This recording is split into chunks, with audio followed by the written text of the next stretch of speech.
Assalamu alaikum chers internautes de IGFM et d'ailleurs et bienvenue dans ce bulletin d'information. Au sommaire, Macky Sall est réélu chef de l'État du Sénégal, décision définitive du Conseil constitutionnel.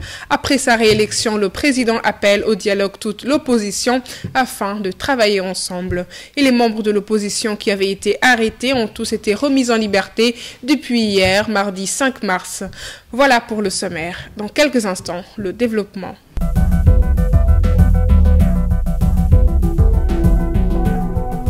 Macky Sall est réélu président de la République du Sénégal pour les 5 ans à venir. Les résultats définitifs du scrutin du 24 février dernier ont été proclamés hier par le Conseil constitutionnel. Macky Sall l'emporte donc dès le premier tour avec 58,26%, perdant alors 0,01% récupéré par Idrissa Seck qui vient en deuxième position avec 20,51%. Les scores de Ousmane Sonko, Eladj Issa Sall et Madi Kenya sont restés inchangés comparés à ceux donnés jeudi dernier par la Commission nationale de recensement des votes.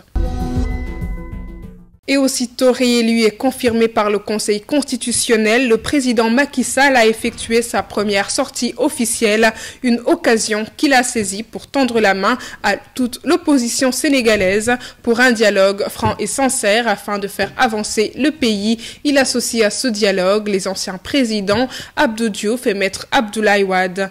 Selon Macky Sall, maintenant que la campagne électorale est définitivement terminée, il n'y a plus qu'un seul camp, et c'est le camp du Sénégal.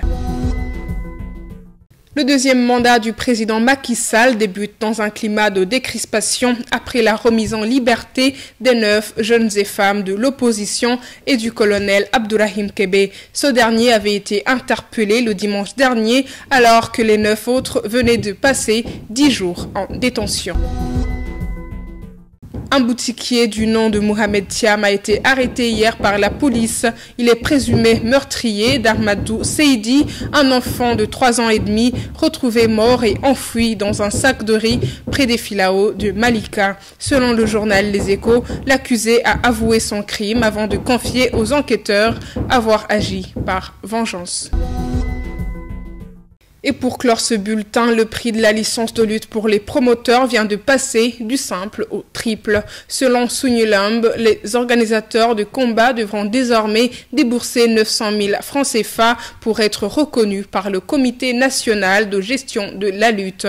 Les 900 000 remplacent alors 300 000 francs CFA habituellement déboursés pour avoir le statut de promoteur. Merci chers internautes d'avoir suivi ce bulletin d'information. Rendez-vous demain sur www.igfm.sn. Un saint carême à tous les chrétiens.